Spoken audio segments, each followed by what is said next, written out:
네, 안녕하세요. 이번 영상에서는 2021 카카오 채용 연계형 인턴십 비공식 해설이랑 풀이를 진행해 볼게요. 이 코딩 테스트에서는 5문제를 4시간 동안 풀어야 했었어요.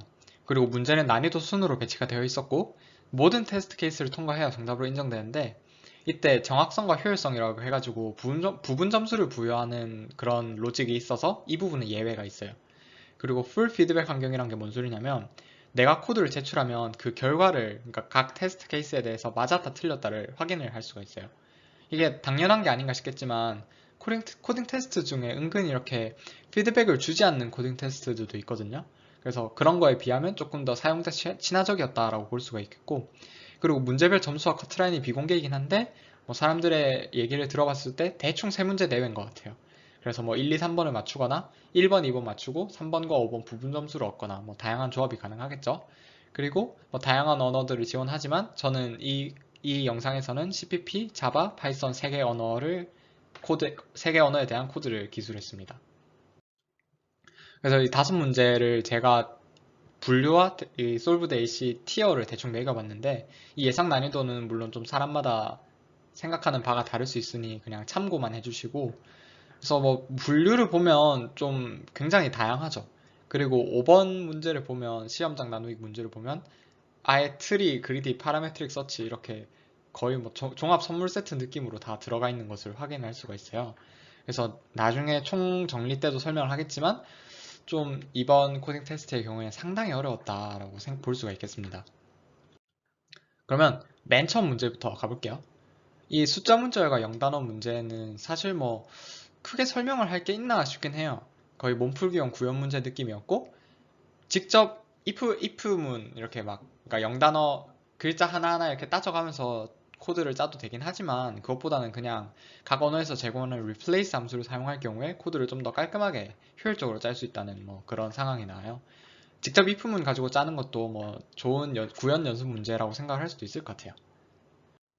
일단 CPP 코드를 먼저 보시면 뭐 replace 써가지고 이렇게 0, 1, 2, 3 이걸 하나하나 다 바꾸죠. 근데 여기서 주의해야 되는 게 while true를 가지고 예를 들어서 제로를 현재 그러니까 i가 0이어서 제로를 보고 있다고 하면 제로가 더 이상 나오지 않을 때까지 계속 탐색을 해서 바꿔주는 작업을 해야 돼요. 그래서 while true를 써줬고, 그리고 자바의 경우에는 뭐 그냥 replace all 쓰면 돼요. 마지막으로 파이썬을 살펴보면 파이썬도 그냥 .replace 쓰면 된다. 뭐 그렇습니다.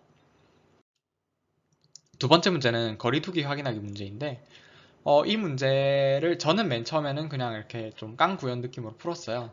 근데 나중에 보니까 BFS나 DFS 풀이도 가능했고, 그래서 일단 구현 풀이부터 먼저 들려드릴게요.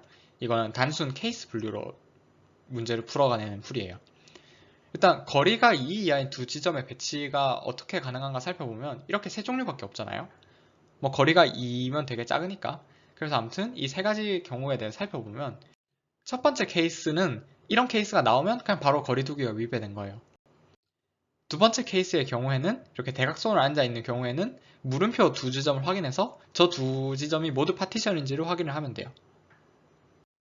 마지막으로 이렇게 중간에 한 칸을 띄워두고 앉아 있는 경우에는 그 중간에 있는 칸이 파티션인지 아닌지를 확인을 하면 모든 케이스가 이렇게 처리가 가능하겠죠? 그러면 이제 이걸 어떻게 구현을 하나 생각을 해볼 때, 뭐 그냥 각 응시자의 위치에 대해서 케이스 1, 2, 3에 대응되는 위치를 확인하면서 거리두기가 위배된 곳이 있는지를 확인하면 끝이에요.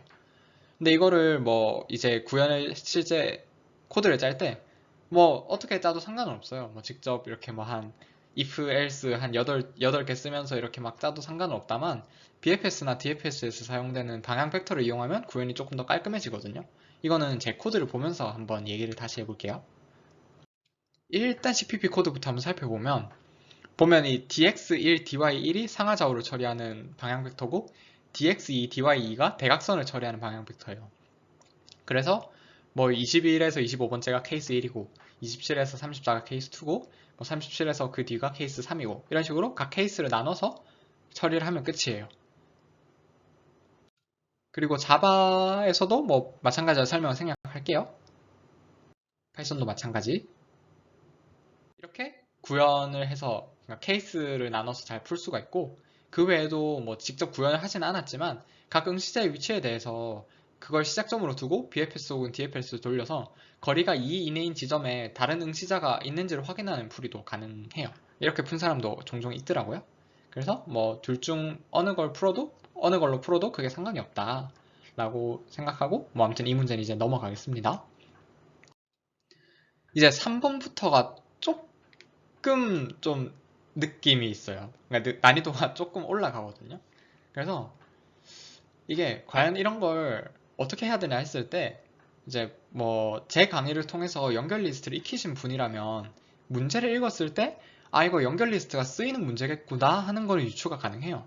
그래서 뭐 비슷한 그러니까 이런 식으로 뭔가 커서가 돌아다니면서 중간에 삭제 혹은 삽입을 하는 형태는 BOJ 11406번 혹은 BOJ 5397번에서 확인을 가능하니 혹시 연결 리스트 자체가 안 익숙하다 하면 뭐 제 강의를 보시던가 뭐 저런 문제 풀이를 한번 보면서 연결 리스트를 좀 익힐 필요가 있어 보여요. 아무튼 그러면 이제 중간에 삭제는 오케이 그리고 뭐 돌아다니는 것도 알겠는데 그건 다 연결 리스트로 처리가 가능하겠는데 문제는 삭제 명령을 되돌리는 Z 명령이 되게 까다로워요. 그래서 일단 뭐 삭제된 행들의 목록을 스택으로 관리하면 뭐 가장 최근에 삭제된 행이 뭔지는 알 수가 있는데 이거 복구를 어떻게 해야 하나에서 좀 막힌 분이 많을 것 같거든요. 그래서 일단 그럼 우리는 삭제를 할 때 어떤 정보를 저장을 시켜야 되는지를 한번 생각을 해볼게요. 지금 저 그림에서 별이 현재 선택된 행을 의미한다고 치고 여기서 한번 일단 C 명령, 그러니까 지우는 명령을 실행을 해봅시다. 그러면 뭐 딴 건 몰라도 나중에 복구를 하려면 뭐 어찌됐든 이 행이 지워졌다는 그 2라는 정보는 필요할 거잖아요. 그래서 스택에 일단 2를 한번 넣어볼게요. 다시 C 명령을 여기서 또 수행을 해볼게요. 여기서 C 명령을 수행하면 또 3이 지워지니까 3이 스택에 들어가고 다음으로 U2 두 칸 올리는 작업을 진행을 해볼게요. 그러면 별은 이제 0번 행으로 왔어요. 현재 커서는 0번 행으로 왔고 근데 여기서 Z 명령을 수행을 해야 돼요. Z 명령을 수행해야 하면 뭘 해야 하죠 여기서? 일단 3행을 복구해야 한다는 건 알겠어요. 근데 뭐 어디에 복구를 해야 하는지 그러니까 어디에 넣어야 하는지를 알 수가 없잖아요. 저희는 뭐 저희야 지금 그림으로 한눈에 보고 있으니까 3행을 4번 앞에 붙이면 된다는 걸 알지만 구현을 하는 입장에서는 좀 막막할 거예요. 그래서 이렇게 제거된 값이 3이었던 정보만으로는 할 수 있는 게 없어요. 그러면 뭔가 C 명령을 수행할 때 뒤에 어떤 값이 있었는지를 뭔가 같이 알려주면 뭔가 도움이 될 것 같다는 생각이 들죠. 그래서 3번 행을 지울 때 4번 행이 나의 뒤에 있었어 라는 걸 같이 나타내주는 상황을 생각을 해볼게요. 그래서 이렇게 제거할 당시에 제거되는 행의 뒤에 어떤 값이 있었는지를 같이 스택에 저장을 해버리는 거예요. 저 2, 3은 뭐는 의미냐면 2행이 제거될 때 2행 뒤에는 3이 있었다. 3행이 있었다. 그리고 3, 4는 3행이 제거될 당시에 뒤에 4가 있었다. 라는 걸 나타내는 거예요. 그러면 Z 명령이 들어와서 복원을 수행해야 할 때 저 스택에 있는 값을 보고 아 4행 앞에 3을 달아주면 되는구나 라고 저희가 알 수가 있는 거죠. 근데 사실 문제가 한 개 더 있어요. 4회 앞에 3을 추가해야 된다는 건 알겠는데 문제는 연결 리스트의 특성상 현재 4가 어디에 있는지를 알 수가 없어요. 그게 연결 리스트잖아요. 그래서 저는 이 문제를 해결하기 위해서 별도로 ITS, 그러니까 이터레이터스라는 배열을 둬서 이터레이터스 i는 i가 들어있는 원소의 위치를 나타내도록 저런 배열을 하나 둬서 해결을 했어요. 그리고 이거는 살짝 뭐 구현상의 문제인데 제일 마지막 원소, 그러니까 n-1을 지운다 치면 뒤에 원소가 없잖아요. 그래서 이게 껄끄러워가지고 저는 그냥 리스트 제일 뒤에 원소 n을 하나 더 가지고 처리를 했어요. 이렇게 되면 좀 코드 짤 때 예외 처리를 좀 덜 해도 돼가지고 좋더라고요. 그리고 CPP의 경우에는 STL 리스트를 사용하면 되는데 자바는 링크드 리스트 라이브러리가 있긴 해요. 좀 그래서 사실 저는 CPP가 훨씬 더 익숙하고 자바는 파이썬이 안 익숙하다 보니까 물론 파이썬은 자바보단 좀 나아요. 아무튼 자바가 별로 안 익숙하다 보니까 링크드 리스트 라이브러리 뭐 이거 쓰면 되겠네 했는데 자바의 링크드 리스트는 이터레이터의 이동이 자유롭지가 않아요. 한 방향으로만 가야 돼요. 이렇게 왼쪽 오른쪽으로 왔다 갔다 할 수가 없어서 그래서 자바에서 링크드 리스트를 활용을 할 수가 없었고 파이썬은 애초에 연결 리스트 라이브러리가 없죠. 그래서 이게 보통 일반적으로 파이썬이 구현이 편한 경우가 많은데 라이브러리 온갖 게 다 있어서 이 문제에 한해서는, 그러니까 연결 리스트에 한해서는 파이썬이 좀 불편하더라고요. 그래서 자바랑 파이썬의 경우에는 뭐 좀 구조체, 그러니까 이렇게 클래스 이용하는 좀 정석 구현을 어디서 따와가지고 써도 되긴 하는데, 저는 그냥 저의 야매 연결 리스트를 가지고 구현을 했어요. 그리고 자바의 경우에는 이렇게 제가 맞고 나서 다른 사람 코드도 한번 보거든요. 혹시 제가 놓친 아이디어가 있나 하면서. 근데 보니까 일부 코드가 ON 제곱으로 도는 코드인데도 통과되는 경우가 몇몇 있었어요. 자바에서. 그래서 아마 맞은 분이 지금 여기까지 풀이를 보고 있을 것 같진 않긴 한데, 혹시 본인이 맞았는데 시간 복잡도에 확신이 안 들면 한번 혹시 내 코드의 시간 복잡도가 n제곱인데도 통과된 건 아닌가 한번 좀 고민해 볼 필요가 있어 보여요. 그래서 각 명령의 시간 복잡도를 생각해 보면 ux, dx는 이 x 이동 횟수에 비례해요. ox. 그리고 c랑 z는 o1의 수행이 가능하고, 그래서 뭐 ud는 이동 횟수에 비례한 시간이 걸리긴 하는데 이동의 총합이 100만 이하라는 단서가 있어서 괜찮아요. 그래서 여기까지가 연결 리스트를 이용하는 첫 번째 풀이었어요. 코드를 먼저 같이 살펴보면 CPP의 경우에는 저렇게 its, iterators 배열 보이시죠? 저거는 리스트 int의 iterator의 배열이에요. 그래서 예를 들어서 세 번째 현재 3을 들고 있는 이 노드가 어디 있나 보려면 its3을 참조하면 되는 거죠. 그래서 뭐 U, D, C, Z 각각 다 저렇게 뭐 크게 어렵지 않게 처리가 가능해요. 뭐 코드가 그렇게 어렵진 않은 것 같아서 넘어갈게요. 자바의 경우에는 네, 말했다시피 그 야매 연결 리스트를 가지고 구현을 했고, 그래서 별다르게 주의해야 될 건 없고, 일단 여기서 UDC, Z 명령 수행한 거 보시면 로직은 그냥 거의 뭐 말한 그대로 들어가요. 그리고 insert erase의 경우도 그냥 야매 연결 리스트 거 거의 가져다 온 거고. 근데 그러면 조금 주의해야 될 게 뭐냐면 이 답 출력하는 부분이거든요. 이렇게 실컷 다 배열에다가 뭐 이렇게 각 원소가 각 행이 있는지 없는지를 OX로 다 나타냈다고 쳐봐요. 그리고 이제 이거를 스트링으로 반환을 해야 될 때 스트링 가지고 플러스는 해가지고 이렇게 스트링에 한 글자를 n번 더하는 식으로 코딩을 해버리면 자바는 스트링에서 두 스트링의 덧셈을 이렇게 n번 하는 짓이 돼서 on 제곱이 돼요. 그걸 막으려면 자바는 스트링 빌더를 써야 돼요. 이거는 아마 자바로 좀 문제를 여러 번 풀어보셨다면 이미 좀 한번 아마 이 문제 이전에도 충분히 겪어봤을 상황이긴 한데 아무튼 좀 주의를 해주세요. 저 스트링 빌더와 스트링의 차이의 경우에는 한번 검색을 해보시면 금방 찾을 수 있을 거예요. 그리고 파이썬의 경우에는 비슷해서 설명을 생략하겠습니다. 그리고 두 번째 연결 리스트를 이용한 두 번째 풀이가 있어요. 일반적인 연결 리스트에서는 통하지 않는데 이 문제에 한해서만 사용 가능한 두 번째 풀이가 있어요. 이 풀이는 만약 직접 연결 리스트를 구현해 본 적이 없다면 조금 이해가 어려울 수도 있어요. 이 풀이는 어떻게 잡아내냐면 문제 상황을 잘 관찰해보면 이 문제만의 고유한 성질이 있는데 첫 번째로 원소가 0에서 n-1 사이로 한정돼요. 두 번째로 삭제에 대한 복구 이외에는 삽입이 없어요. 이 관찰을 하고 나면 연결 리스트를 훨씬 더 간단하게 만들 수가 있거든요. 저희는 연결 리스트에서 주소 혹은 번지라는 개념을 담아서 주소를 넘나드는 방식으로 구현을 했잖아요. 그러면 그 대신에 여기서는 원소가 어차피 0에서 n-1로 제한이 되기 때문에 살짝 배열의 느낌을 담아서 각 원소의 주소를 그냥 고정시켜버려요. 그 다음에 프리와 넥스트에서는 이전 혹은 다음 원소의 주소를 갖고 있는 게 아니라 그냥 바로 값을 바로 가지고 있어요. 이렇게 되면 Z 명령이 아주 쉬워지거든요. Z 명령을 수행할 때 새 원소를 추가하는 작업을 할 필요가 없고 그냥 프리와 넥스트의 값만 고치면 원소 복구가 끝나요. 이게 글로 읽으면 살짝 헷갈릴 수가 있는데 실제 명령 수행하는 그림을 한번 볼게요. 그래서 일단 연결 리스트는 이렇게 생겨 있어요. 중간에 있는 값이 그 노드의 값이고 왼쪽과 오른쪽에 있는 게 각각 프리와 넥스트인 거죠. 그래서 아까와 똑같이 이렇게 2 지우고 3 지우고 두 번 올라가고 뭐 그런 거 할 텐데 아무튼 이 상황에서 제거를 해봅시다. 제거를 하면 이전과는 다르게 그냥 저 제거되는 애는 건드릴 필요가 없어요. 쟤는 그냥 냅두고 그러니까 제 이전 노드였던 1번 그리고 제 넥스트였던 3번에 대해서만 넥스트와 프리 값을 적절하게 잘 조절을 해주면 돼요. 이렇게 넥스트 1은 3, 프리 3은 1 이렇게. 그러면 자연스럽게 중간에 있는 거 무시가 되죠. 이거 제 야매 연결 리스트를 그러니까 그 연결 리스트 강의를 들으신 분이라면 알겠지만 그거랑 뭔가 거의 비슷하죠. 그 다음 제거도 생각을 해보면 마찬가지로 저 1과 4라는 원소에 대해서만 넥스트와 프리를 잘 조절을 해주면 돼요.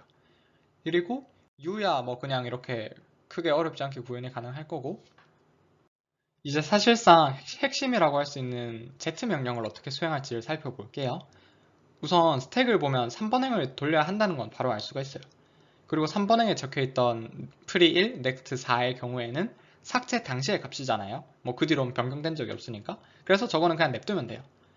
그 다음으로 프리 3은 1, 즉 1번 행을 가서 넥스트 1은 3이 되도록 하고, 넥스트 3은 4로 가서 프리 4는 3으로 되게끔 하면, 그러니까 저 두 개의 값만 고치고 나면 복구가 그냥 바로 끝나요. 이렇게 이 문제에서의 특수한 상황을 이용해서 연결 리스트를 좀 간단하게 구현하는 게 두 번째 풀이고, STL을 가져다 쓰면 되는 입장에서는, 그러니까 CPP의 입장에서는 첫 번째 풀이나 두 번째 풀이나 별 차이가 없는데, 자바나 파이썬에서는 이 두 번째 풀이가 구현이 훨씬 더 쉬워져요. 그래서 일단 구현을 보면, 뭐 CPP에서는 당연히 원래 STL에 있는 리스트에서는 이런 식으로 안 될 테니까 저희가 직접 만들어야 되겠죠? 그래서 그냥 뭐 만들면 돼요. 근데 뭐 사실 직접 만들어도 결국 이 Z에서 27, 28번째 줄처럼 저 두 개 처리만 들어가는 것 말고는 별로 달라지는 게 없어요. 그리고 자바나 파이썬의 경우도 뭐 비슷한데 뭐 설명을 생략할게요. 마지막 세 번째 풀이는 이진 검색 트리를 이용한 풀이거든요. 이게 원소들을 정렬된 상태로 가지고 있다가 임의 위치에서 제거와 삭제를 한다는 관점에서 생각을 해보면 딱 문제 상황이 이진 검색 트리잖아요. 그리고 이진 검색 트리에서 이터레이터를 한 칸 옮기는 작업은 O 로그 N이에요. 그래서 U, D 연산도 쉽게 처리가 가능해요. 그렇게 되면 뭐 C나 Z는 그냥 제거 혹은 삽입인 거고, 그냥 심지어 위치를 정해줄 필요도 없어요. 그냥 삽입을 하면 이진 검색 트리의 특성상 알아서 올바른 위치에 가서 삽입이 돼요. 그래서 이렇게 이진 검색 트리로 구현이 가능한데, 문제는 CPP에서만 이 풀이가 가능해요. 왜냐하면 CPP에서는 STL set을 이용하면 이 모든 게 다 처리가 되는데, 자바는 트리맵이라는 라이브러리가 있지만 이터레이터의 이동이 자유롭지가 않고, 파이썬에서는 애초에 이진 검색 트리 라이브러리가 없죠.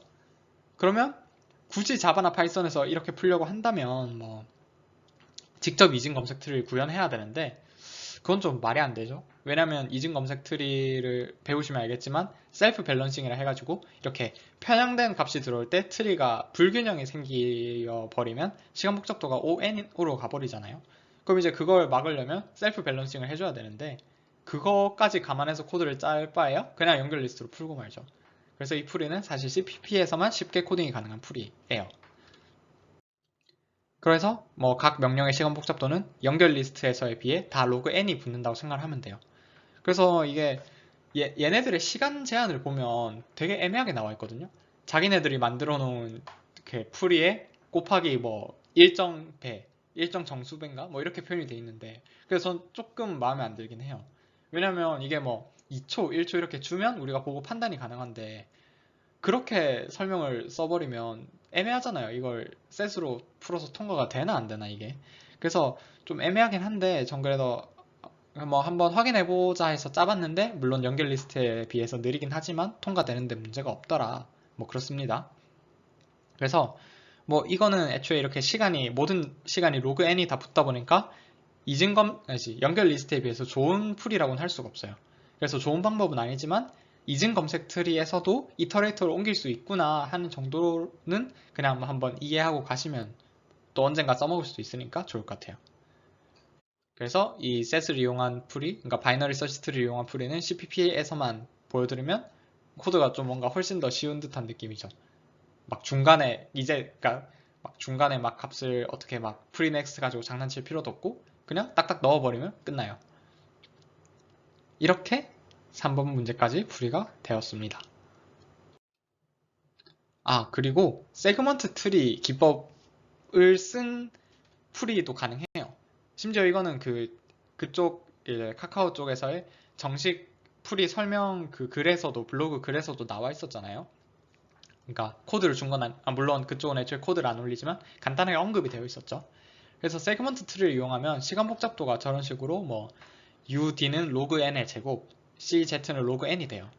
근데 보면 로그n 제곱이 좀 되게 낯설잖아요. 저게 왜 저렇게 되는지는 쉽게 설명이 안 될 얘기여서 넘어가고, 이거의 가장 좋은 점은 뭐냐면 u와 d의 이동 횟수 총합과 이제 무관해요. 저 x란 값과 무관하게 시간 복잡도가 정해져서 만약에 저 u와 d의 이동 횟수 총합이 100만 이하라는 조건이 없었다면 세그먼트 트리를 풀어야 하는 건 맞거든요. 근데 제가 볼 때 그거는 좀 코딩 테스트의 수준을 좀 넘는 것 같아서, 그런 문제가 만약 나왔다 치면 그냥 틀려야지 어쩌겠어요. 그건 좀 에반 것 같고, 그래서 세그먼트 트리에 대한 설명을 생략을 하겠습니다. 이야, 이거 그 난이도에 처음 보는 색깔이 등장했네요. 그래서 제가 볼 때 이거는 한 플래티넘 5 정도는 되는 문제인 것 같다. 이거는 와, 이거 코딩 테스트 수준으로 너무 과한 게 아닌가라는 생각을 좀 하긴 했어요. 4번부터 이제 이렇게 됐으니 참가자 입장에서 정말 난처했겠구나라는 생각이 들더라고요. 그래서 일단 문제가 그래프 상에서의 최단 경로 문제잖아요. 그래서 뭔가 다익스트라나 플로이드가 쓰이긴 하겠구나라고 유추는 가능한데, 문제는 저 함정이에요. 함정 때문에 그래프 모양이 계속 달라지죠. 그래서 아마 대충 문제를 쓱 읽고 쿨하게 바로 버리고 5번으로 가거나 뭐 다른 뭐 3번 부분 문제나 맞으러 가거나 그렇게 했을 것 같아요. 사람들 입장에서, 푸는 입장에서. 그래서 그래도 뭐 아무튼 풀이를 해보면 일단 함정이 최대 10개이기 때문에 이거 함정의 온오프 상태 가능한 게, 즉 그래프에 서로 다른 모양의 개수가 2의 10승계구나 1024개구나 라는 거는 유추가 가능해요. 뭐 유추가 가능하다 뿐이지 뭐 사실 그러니까 10개를 보고 일단 저 2의 10승을 떠올릴 수 있어야 하는 건 맞아요. 그래서 뭔가 비트마스크를 이전에 해본 적이 있다면 조금 더 접근이 쉬웠을 것 같고, 아니었다면 아마 물론 비트마스크를 안다고 해도 이걸 다엑스트라로 옮겨내긴 힘들었겠지만 비트마스크 자체를 아예 몰랐으면 이 문제는 그냥 쿨하게 버려지는 문제였다라고 생각을 합니다. 저희가 원래 다엑스트라를 돌리는 걸 생각해보면 그냥 D1부터 DN까지 테이블 가지고 DI는 뭐 방 i에 도달하는 최단 경로 이렇게 두고 다엑스트라를 돌리잖아요. 힙 써가지고. 그런데 이번에는 함정의 상태를 감안해서 D1부터 N 그리고 스테이트 테이블을 가지고 다엑스트라를 돌려야 돼요. 저 스테이트가 뭐냐면 그 비트마스크에 관련된 얘기인데, 각 함정 방의 온오프 상태를 비트에 대응돼서 나타낸 값이에요. 예를 들어서 스테이트가 00, 그러니까 이거 이진수예요. 00이면 2번 방과 3번 방이 다 오프다. 01이면 2번 방은 온이고 3번 방은 오프다. 10은 뭐 오프 온, 11은 온논. 그래서 저 값이 사실은 0, 1, 2, 3이 되는 거죠. 이진수로 생각을 하는 거니까. 그래서 저 스테이트를 0에서 최대 1023까지로 두고 저 di 스테이트를 가지고 다엑스트라를 돌려야 돼요. 그래서 일단 주어진 그래프에서 이렇게 각 노드 위에 di 스테이트, i와 스테이트가 값이 뭔지 써놨으니 한번 참고를 해보세요. 그러면 이제 상태까지 고려했을 때 저희가 각 노드에서 그 간선이 어디로 이어지는가를 봐야 되거든요. 그러면 D100에서는 D201로 전파가 이루어져요. 왜 저렇게 되냐면 2번 방에 도달되는 순간 2번 방이 ON이 되기 때문에 스테이트가 00에서 01로 바뀌는 상황인 거죠. 그래서 저런 간선이 되는 거예요. 나머지 방들도 이렇게 다 끄어보면 얘 뭐 현란하죠. 좀 어질어질한데 아무튼 이렇게 나머지 방들도 상태를 감안한 다 간선을 연결할 수 있고, 우리는 다엑스트라를 이렇게 정점과 간선이 최대 1024배 늘어난 이 그래프에서 돌려야 돼요. 다엑스트라를 여기서 돌려서 DEN에서 뭐 스테이트는 00 뭐든 상관없잖아요. 그래서 DEN 땡땡땡으로의 최단 거리를 아무거나 구하면 돼요. 그래서 이거를 구현을 할 때 뭐 사람마다 구현 방식은 다르고, 미리 스테이트에 대응되는 정점을 싹 다, 그러니까 1024배의 정점을 싹 다 만들어 두고 간선도 싹 다 연결해 준 다음에 코딩을 짤 수도 있을 텐데, 저는 그렇게 하진 않고 그냥 매번 스테이트를 계산을 해가지고 이게 지금에서 보고 있는 간선을 통하면 어느 스테이트로 넘어가는가를 직접 계산을 하는 방식으로 구현을 했고, 이거는 좀 제가 결국 코드를 보면서 설명해야 될 것 같아서 제가 주석을 굉장히 자세하게 달아놨으니까 그걸 보면서 같이 얘기를 해볼게요. 자, 일단 D는 아까 설명한 그 D 최단 거리, 그리고 간선을 정방향과 역방향에 다 저장을 해야 돼요. 우리는 각 노드에 대해서 나한테서 나가는 거랑 나한테서 들어오는 게 뭔지를 확인을 해야 되기 때문에 이전과 달리 제 그 막 그래프 관련 코드 많이 봤으면 저 ADJ 많이 쓴 거 볼 수 있을 텐데 ADJ랑 ADJ 리버스 둘 다 나와요. 그리고 트랩 IDX는 트랩의 번호예요. 예를 들어서 트랩이 2번과 5번과 8번이 트랩이면 각각을 0번, 1번, 2번으로 부여를 했어요. 그리고 나머지는 다 마이너스 1로 뒀고, 그리고 저 비트 마스크는 그 비트 마스크 기법이에요. 그래서 저 비트 연산자는 비트 마스크 기법을 안다면 이해가 될 거고, 모르면 어차피 따로 공부를 하셔야 되기 때문에 설명을 생략할게요. 그래서 맨 처음 로드랑 파싱하고 초기 값들 정하는 거는 그럼 일반적인 다이스트라는 상황이 크게 다르지 않고, 그 다음에 이제 다이스트라를 돌려요. 그래서 각 정점, 그러니까 지금 value가 값이고 idx가 정점 번호고 state가 상태잖아요. 그래서 만약 idx가 end다. 그러면 이 pq는 거리가 가까운 순으로부터 뽑는데 딱 end가 뽑혔으면 그게 가장 가까운 점이니까 바로 답을 출력하고 끝내고, 지금 35번째 줄 얘기예요. 그리고 36번째 줄은 우리 그냥 다이스트라에서 쓰는 코드랑 똑같고, 그리고 정방향 간선과 역방향 간선에 대해서 각각 다 확인을 하는 거예요. 이때 정방향 간선의 경우에는 스테이트를 가지고 계산을 하는 거예요. 지금 현재 스테이트에서 지금 방과 그리고 정방향 간선으로 연결된 다음 방이 둘 중 하나만 켜져 있다 하면 간선이 뒤집혀 있잖아요. 그래서 갈 수가 없는 거예요. 그걸 계산하는 게 저 REV, 리버스 변수가 양쪽에서 트랩이 몇 개가 켜져 있는가를 계산하는 값이고, 그래서 만약 리버스가 true면 정방향 간선을 볼 수가 없어요. 역방향 간선에선 반대로 둘 중 하나만 켜져 있어야 역방향 간선으로 넘어갈 수가 있잖아요. 그래서 저런 처리를 한 거고, 그래서 이렇게 다이스트라를 돌리면 됩니다. 그래서 이렇게 말로 설명을 하긴 했지만 좀 이렇게 긴 시간을 두고 음미할 필요가 있는 코드긴 해요. 그렇습니다. 그리고 자바는 비슷한 설명이라 넘어갈게요. 그래서 사실상 제가 이렇게 특히 자바가 더 그런데 거의 사실상 CPP 코드를 거의 복붙 하다시피 해서 짜거든요. 갖다 붙이고 이렇게 STL 없는 거 바꾸고 이런 식으로 짜기 때문에 구성이 거의 비슷해요.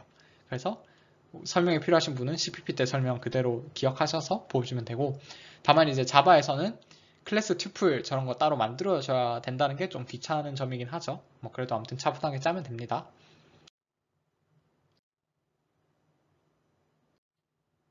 보시다시피 자바는 굉장히 길다는 특징이 있긴 하죠. 그리고 파이썬의 경우에도 설명을 생략할게요. 코드 구조는 아까 CPP나 자바에서의 코드와 그냥 똑같아요. 네, 대망의 5번 문제네요. 사실 네, 5번 문제도 상당했어요. 사실 보통 코딩 테스트에서 제가 어떤 문제를 보고 한 5분 이상 풀이를 못 잡고 있는 일이 흔치가 않거든요. 설령 코딩이 오래 걸릴지언정 풀이 자체는 보고 이거네? 하고 바로 이렇게 들어가는 경우가 굉장히 많은데, 이 문제는 처음 접했을 때 굉장히 헤맸어요. 제가 코딩 테스트 문제 푸는 영상도 있으니까 한번 조회수 올려주시면 고맙고, 아무튼 문제를 봤을 때 일단 먼저 그 생각을 들었어요. 이거 뭔가 파라메트릭 서치 쓰이겠구나. 그래서 파라메트릭 서치가 뭔가 하면 제 강의 2분 탐색 쪽 보면 나와 있긴 한데, 최소화된 최대 그룹의 인원을 이 문제에서 요구를 하는데, 그거를 직접 구하는 문제는 해결 방법이 좀 감이 안 와요. 아예 어떻게 해야 될지 전혀 모르겠는데, 각 그룹의 수를 X명으로 제한할 때 그룹의 수가 K개 이하인지를 판단하는 결정 문제는 뭔가 좀 해결이 가능할 것 같아요. 그러면 문제 상황이 딱 파라메트릭 서치죠. 근데 왜 그런 생각이 드냐라고 물어본다면 뭐라고 이렇게 좀 설득력 있게 말을 할 방법이 잘 안 떠올라요.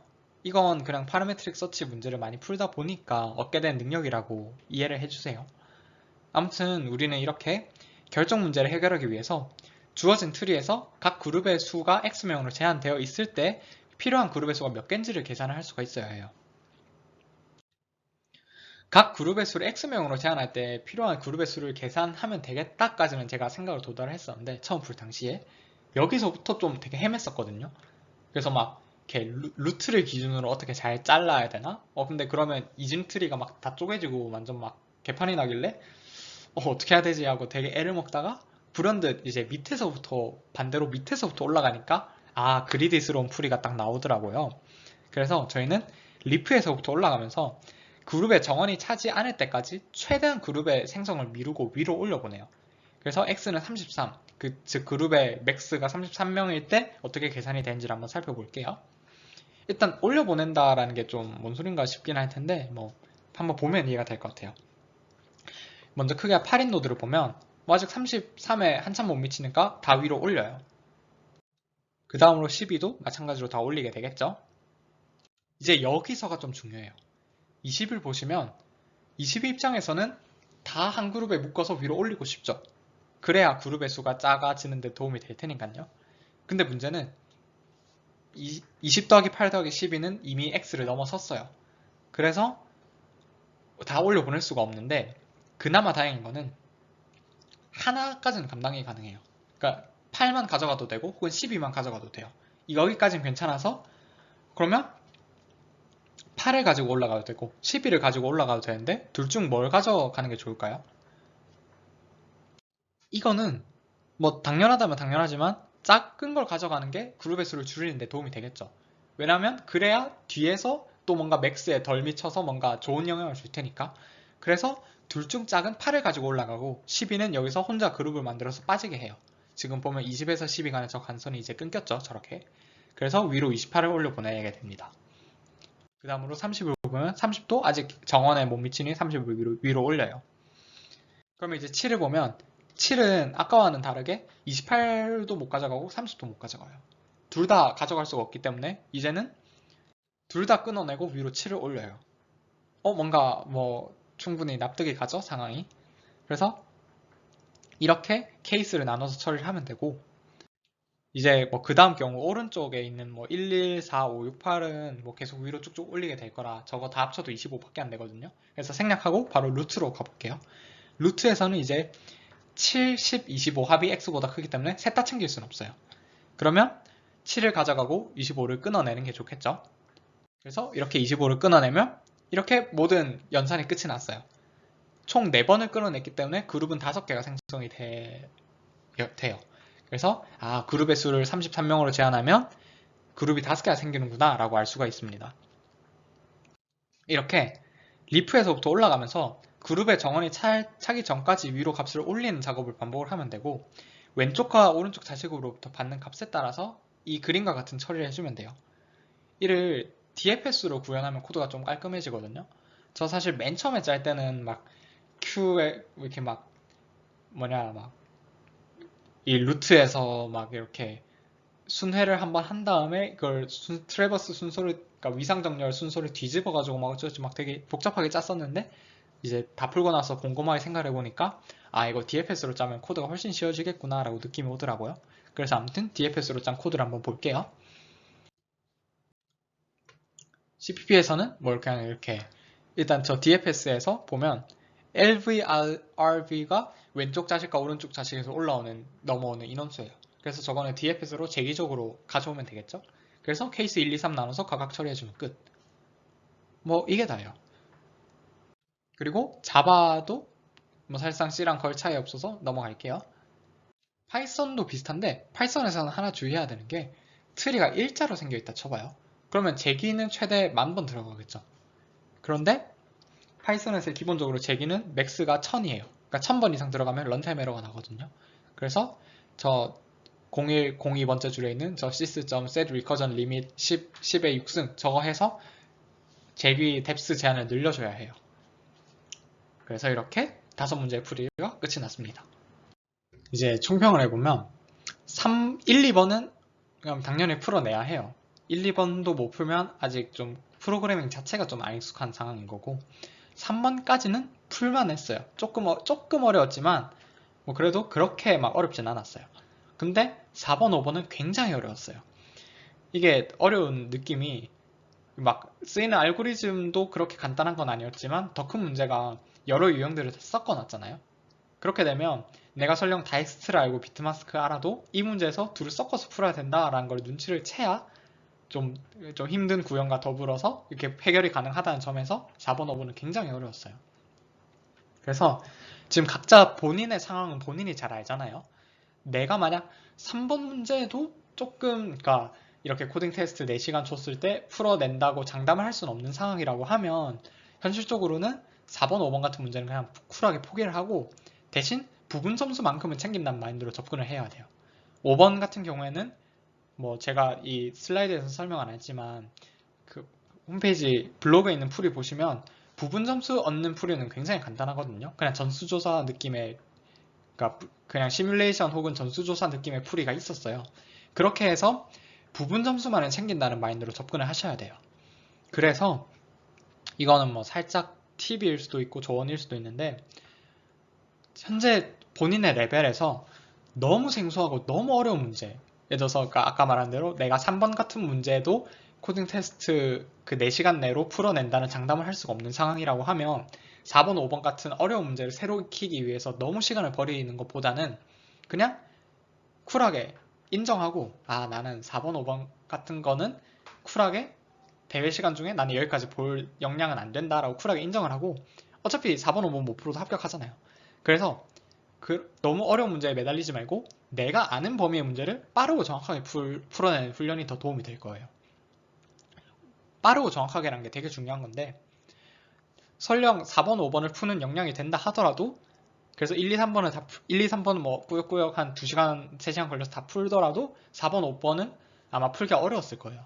왜냐하면 시간도 촉박하고, 그러니까 문제 난이도도 어려웠지만 시간이 촉박해서 구현을 하다가 중간에 멈추게 되는 상황이 벌어질 수도 있거든요. 근데 설령 내가 4번, 5번을 풀어낼 역량은 없어요. 근데 앞쪽 문제를 나는 정확하고 빠르게 풀 능력은 있다 치면, 예를 들어서 앞에 거를 한 2시간 컷을 한 다음에 그냥 확실하게 5번 문제의 부분 점수만 나는 챙겨가겠다라는 마인드로 접근을 하는 거죠. 그래서 이렇게 뒤쪽 문제라 하더라도 부분 점수의 난이도는 훨씬 쉬울 수가 있거든요. 그렇게 부분 점수에 대한 풀이를 생각을 해보려면 앞에 거에서 시간을 덜 써야 돼요. 앞에 거에서 시간을 아껴야 뒤쪽 문제의 부분 점수를 생각해 볼 시간이 나와요. 그래서 너무 어렵고 막, 예를 들어서 막 뭐 이렇게 스터디를 하신다거나 혹은 뭐 이렇게 막 글들 보다가 갑자기 내가 모르는 뭐 이를테면 벨만포드 예로 들까요? 뭐 갑자기 막 벨만포드 혹은 라빈카프 막 이런 거 사람들이 얘기하네. 나 이거 한 번도 들어본 적 없는데 혹시 나오면 틀리니까 좀 공부를 해야 되지 않을까라고 해서 막 좀 갈팡질팡 이런저런 알고리즘 이렇게 진짜 그냥 손만 살짝 대보는 것보다는 차라리 그런 거는 쿨하게 버리고, 이건 솔직히 나오면 그냥 틀리자 이렇게 버리고, 대신 내가 아는 BFS, 뭐 백트래킹, 연결 리스트, 뭐 바이너리 서치 트리 이쪽 문제는 나오면 내가 무조건 30분 내로 이 문제를 풀어내겠다. 그래서 뒤쪽에서 부분 문제를 풀어낼 시간을 확보하겠다 라는 마인드로 접근을 하시는 게 더 도움이 될 것 같아요. 뭐 이거는 하나의 견해입니다. 뭐 무조건 뭐 그런 말 있잖아요. 반박하면 네 말이 맞음. 그래서 아무튼 그거는 각자 뭐 편하신 대로 하시고, 최종적으로 코드랑 공식 해설이랑 뭐 이런 거는 저 링크 다 참조하세요. 네, 감사합니다. 질문 있으면 댓글로 남겨주세요.